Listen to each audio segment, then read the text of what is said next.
मैं किसी भी ब्रीड को ये नहीं कह सकता जो अच्छी ब्रीड है, कोब हो, रोस हो या हब्बर्ड, सभी ब्रीड जो है वो बहुत ही अच्छी जेनेटिक्स की ब्रीड है। सभी ब्रीड का ध्यान रख के फीड फॉर्मुलेशन जाता है और ओनली ब्रीड का ध्यान नहीं रखा जाता। तो सारा जो है जहाँ किस एरिया में हम फॉर्मुलेशन कर रहे हैं, कौन सी कंट्री में फॉर्मुलेशन कर रहे हैं, उस कंट्री में कौन सा रॉ मटेरियल अवेलेबल है इजीली। रही पेरेंट के फॉर्मुलेशन की बात, पेरेंट का फॉर्मुलेशन थोड़ा सा ज़्यादा टेक्निकल होता है, तो बहुत ज़्यादा ग्रोथ हो जाएगी तो मुर्गी अंडा नहीं देगी। वैसे मैं ये नहीं मानता कि कोई भी फीड मिलर रॉ मटेरियल की क्वालिटी से कॉम्प्रोमाइज करते हैं और किस तरह का रॉ मटेरियल हमने लेना है। सपोज अगर होल ग्रेन है तो ग्रेन को पहचानना उसकी क्वालिटी बहुत आसान होता है, जैसे सोया है या DORB है और दूसरे जो भी प्रोसेस मटेरियल है, उनकी क्वालिटी को जो है पहचानना नेक्ड आई से या बिना टेस्टिंग के वो संभव नहीं, क्योंकि इंग्रेडिएंट और मेडिसिन को टेस्ट करने के लिए हर फीड मिल पे वो फैसिलिटी डेवलप करना संभव ही नहीं है, बहुत महंगा है और फिजिबल नहीं है। किस लिए वो बनी है, कैसी एनवायरनमेंट में पलती है, और टाइम टू टाइम जो है ब्रीड बदलती भी रहती है। तो नॉर्थ में जो है 10 महीने जो है एनवायरनमेंट ऐसा होता है जो बर्ड के लिए फेवरेबल नहीं होता है। 5 से 7% आप ये कह सकते हैं कि प्रोसेस चिकन बिकता है, बाकी सारा ही लाइव बर्ड्स चलते हैं।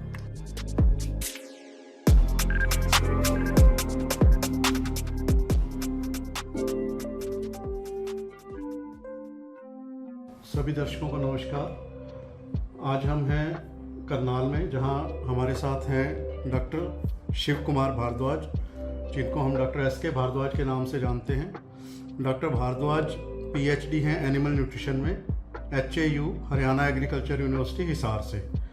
डॉक्टर साहब ने अपने रिसर्च के समय में 7 साल हरियाणा एग्रीकल्चर यूनिवर्सिटी में रिसर्च पे काम किया है और उसमें इंटरनेशनल प्रोजेक्ट पे काम किया है, जिसमें उन्होंने 10 रिसर्च पेपर पब्लिश किए, 1 बुक पब्लिश की और 2 लैब मैनुअल पब्लिश किए, और ये सब उनका एनिमल न्यूट्रिशन की एक्सपर्टीज़ है।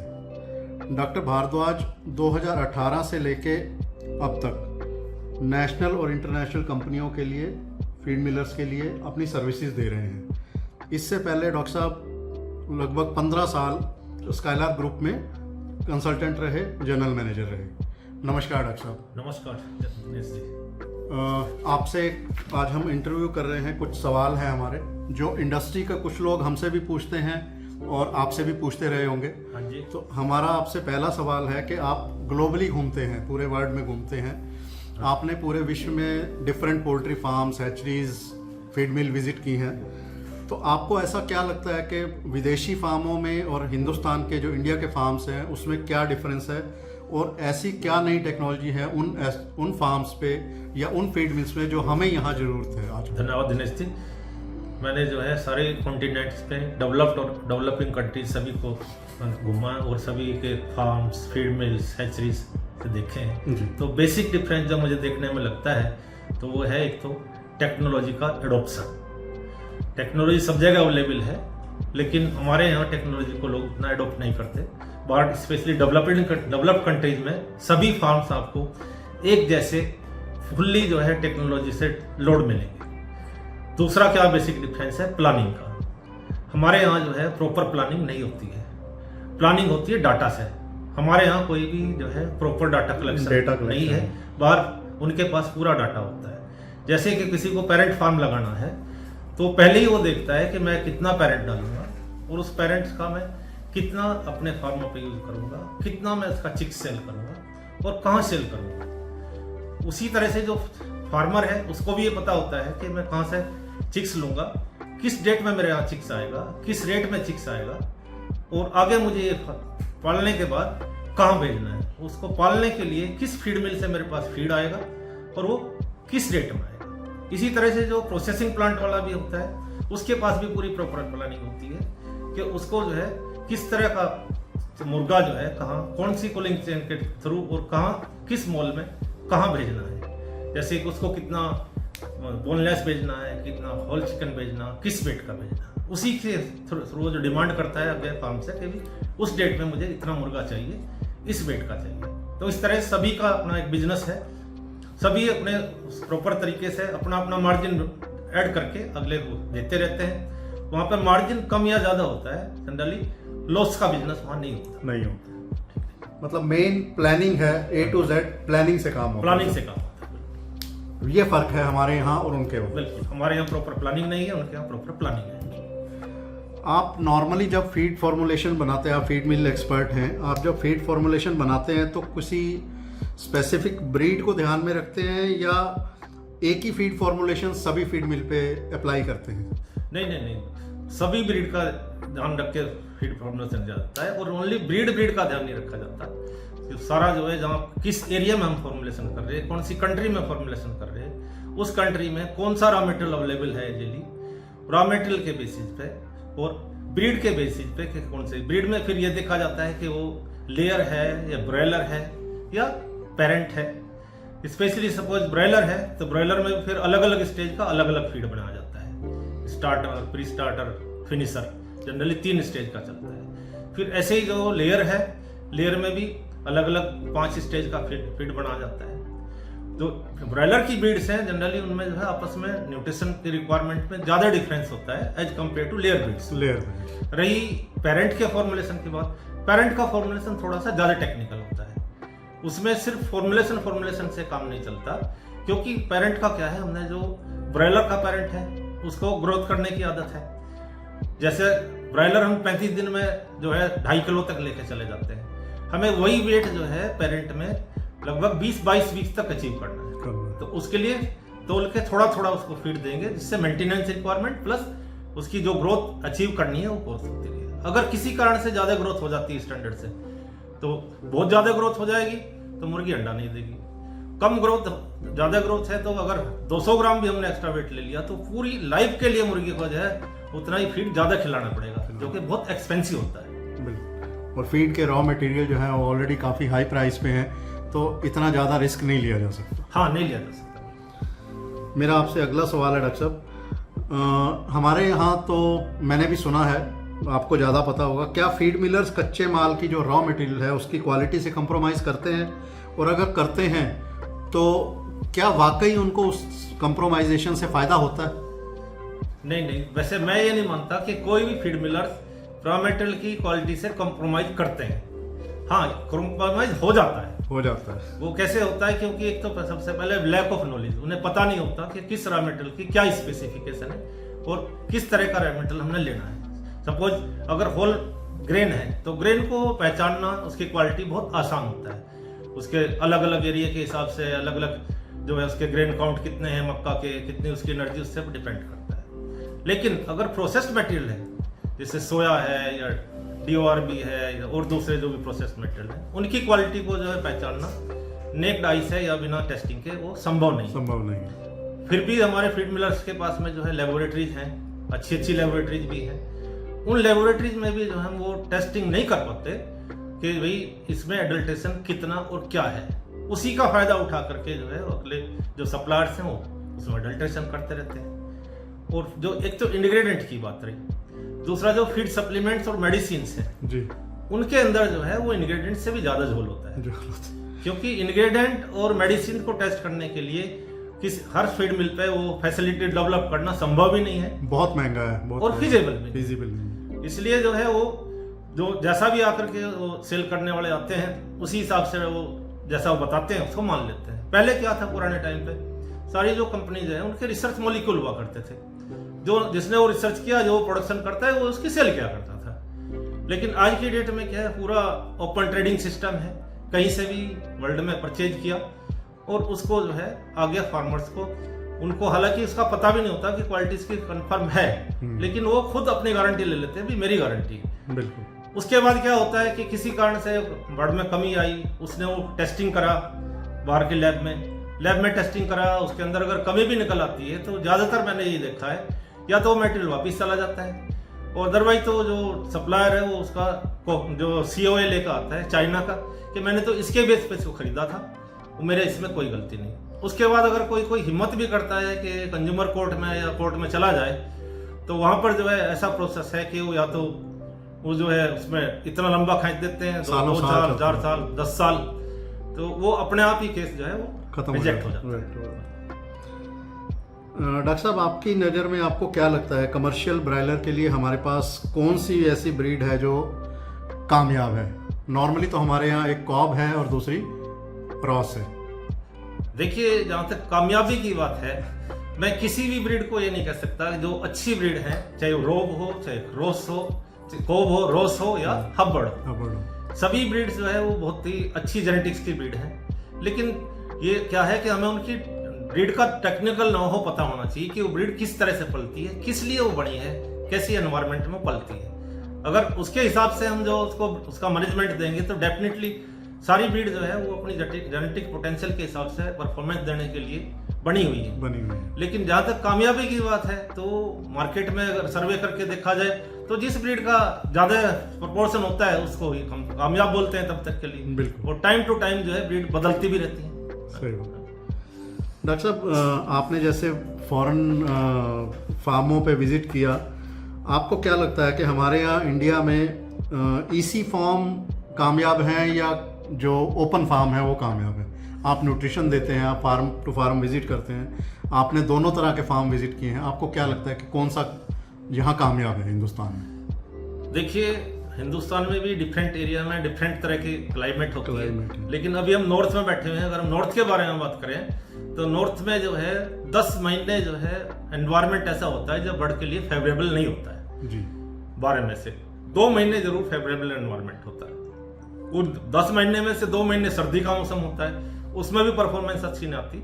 और 8 महीने जो है वो गर्मी पड़ती है। तो गर्मी की इंटेंसिटी और उसकी ड्यूरेशन को देखते हुए अगर हम इसी साइड्स को जगह देंगे तो डेफिनेटली हम जो है उसमें अच्छी परफॉर्मेंस ले पाएंगे। ओपन हाउस में हम उतनी अच्छी परफॉर्मेंस नहीं ले सकते। ब्रॉयलर फार्मिंग में जो हमारे यहाँ फीड यूज होती है उनमें एंजाइम्स और अमाइनो एसिड का क्या रोल है? ब्रॉयलर फार्मिंग में स्पेशली जो दोनों ही चीज अमीनो एसिड्स और एंजाइम्स का बहुत ज्यादा रोल अदा होता है। सबसे पहले एंजाइम्स हैं। एंजाइम्स जनरली 3 तरह के एंजाइम्स हम यूज करते हैं ब्रॉयलर में। पहला है फाइटेज। फाइटेज का क्या रोल होता है कि जितना भी हम फीड बनाते हैं मेनली उसमें सारा ही जो है वेजिटेबल सोर्स मेजर होता है।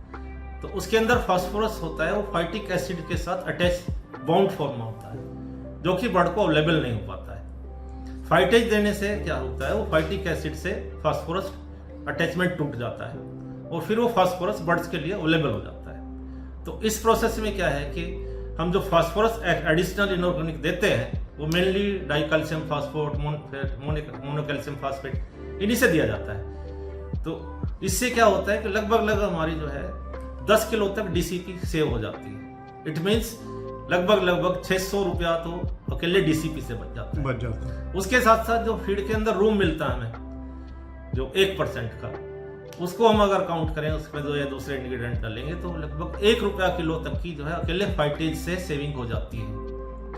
अब दूसरा एंजाइम होता है एनर्जी का एंजाइम। एनर्जी एंजाइम में जो है सबसे मेजरली यूज होता है जाइलानेज। जाइलानेज का क्या रोल है, जितना हमारे फीड है उसके अंदर जो नॉन स्टार्च पॉलीसैकेराइड्स होते हैं इसमें जाइलान्स मेजर होता है। उस जाइलान्स को जाइलानेज तोड़ देता है, ब्रेक डाउन करता है और उससे क्या है कि बर्ड को एक्स्ट्रा एनर्जी मिलती है। वो एक्स्ट्रा एनर्जी लगभग हम 100 से 120 किलो कैलोरी एनर्जी हम काउंट करके करते हैं तो उसमें लगभग 10 किलो अपने जो ऑयल है उसकी सेविंग हो जाती है।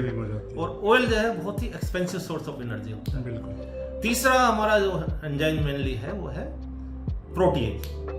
प्रोटीएज का क्या काम है कि लगभग वो जो है 1% एक्स्ट्रा प्रोटीन रिलीज करता है, वो उसी के प्रोपोर्शन में जो है अमीनो एसिड्स रिलीज करता है। तो उससे भी हम मोटा मोटी जो है 700 रुपया 500 रुपया, वो डिपेंड्स करता है हमारे प्रोटीन के सोर्सेज के क्या प्राइसेज वो बच जाता है। तो टोटल मिला करके बर्ड की परफॉर्मेंस पर कोई इफेक्ट नहीं पड़ता बल्कि बेटर होती है और 2.5-3 रुपया किलो तक की हम सेविंग कर लेते हैं, जो कि एक बहुत ही सिग्निफिकेंट सेविंग है बिल्कुल इंडस्ट्री के लिए। उसके बाद नंबर आता है एमिनो एसिड्स का जी।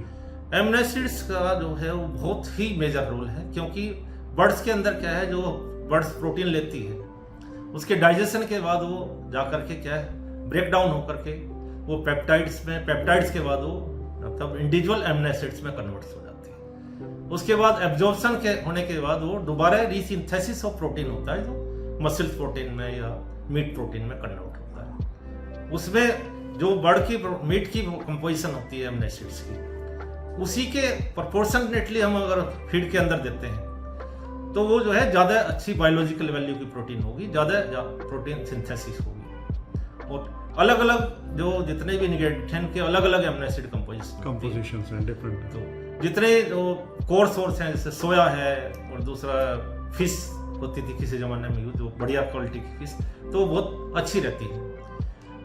और इनके अलावा अगर जितने भी नॉन कन्वेंशनल सोर्स हैं उनमें एमिनो एसिड्स बहुत डिसबैलेंस होता है।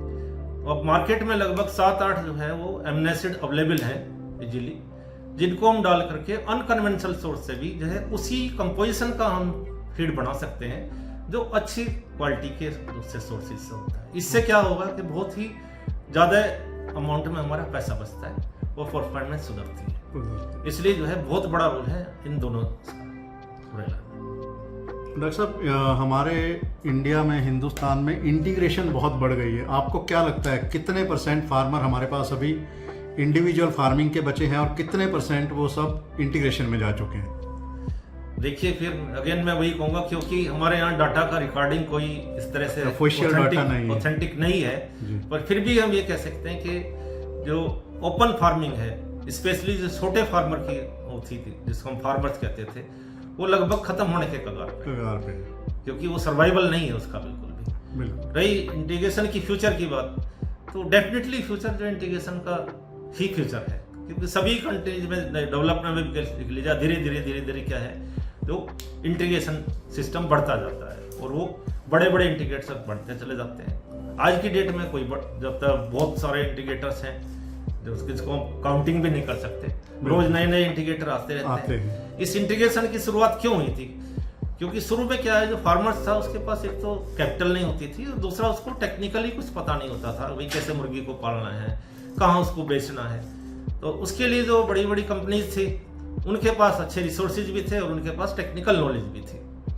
उसी के लिए उन्होंने उनको फीड देना शुरू किया, चिक्स देना शुरू किया और उनका मुर्गा बाहर बेच देते थे, उनको मार्केट का पता था और ये अच्छा मॉड्यूल था, उनको अच्छा पैसा मिलता था। धीरे धीरे नंबर ऑफ फार्म्स बढ़ते चले गए, उसको फार्मर्स ने देखा अच्छा बिजनेस है, उसको एज ए बिजनेस ट्रीट करने लगे। पहले तो उसका रोजगार था जी, तो फार्मर्स ने उसमें काम करना बंद कर दिया, अलग फार्म पे जो है 2 लेबर रखी, 1 लेबर रखी, वो काम करने लगे। तो इस तरह से क्या है, जो मैनेजमेंट भी उस लेवल का नहीं हुआ। हालांकि कंपनी ने तो इसलिए उसको शुरू किया था कि उसको एक पार्टनर मिल रहा है काम करने के लिए, पर वो पार्टनर अब काम करना बंद कर गया, उसने भी लेबर से काम करना शुरू कर दिया। तो इससे क्या है, हमारे जैसे कंट्री में, क्योंकि टोटल हमारा जो है लाइव बर्ड सेल है जी, प्रोसेस का हमारा नहीं है। लगभग कितना 5 से 7% आप ये कह सकते हैं कि प्रोसेस चिकन बिकता है, बाकी सारा ही लाइव बर्ड सेल है और लाइव मार्केट का। तो इसलिए जो है, और हमारे जैसे कंट्री में जो है डिमांड और सप्लाई का गैप बहुत ज़्यादा होता है। कभी जो है डिमांड बहुत ज़्यादा हो जाती है, सप्लाई कम होती है, कभी सप्लाई बहुत ज़्यादा होती है, डिमांड कम है। उसके भी अलग अलग कारण है, धार्मिक कारण है, बहुत सारे कारण। बिल्कुल धार्मिक कारण भी हैं और दूसरे हमारे यहाँ त्यौहार बहुत ज़्यादा होते हैं, त्योहारों के भी उसी हिसाब से है। तो इन कंडीशन में क्या है कि हमारे पास अगर प्रॉपर डाटा होगा तो सभी इंटीग्रेटर्स को मिल करके कोई ना कोई एक इस तरह की प्लानिंग करनी पड़ेगी कि भाई किस टाइम पे हम जो है अपने उसको प्रोडक्शन को बढ़ाएं, कब हमको उसको कंट्रोल करना। तो अगर इस तरह से करेंगे तो वो संभव है कि चलता रहेगा। अदरवाइज तो जो नेचर का कंट्रोल है वो तो होगा ही, जिसके पास ज्यादा टेक्निकल नॉलेज होगा, ज्यादा कैपिटल है, वो बढ़ाता चला जाएगा। अभी तक तो जो छोटे फार्मर्स बंद हुए, फिर छोटे इंटीग्रेटर बंद होने लगेंगे, यही सिस्टम चलता रहेगा। बहुत बहुत धन्यवाद डॉक्टर साहब, आपने समय दिया, आपका बहुत बहुत धन्यवाद। Thank you. बहुत बहुत धन्यवाद।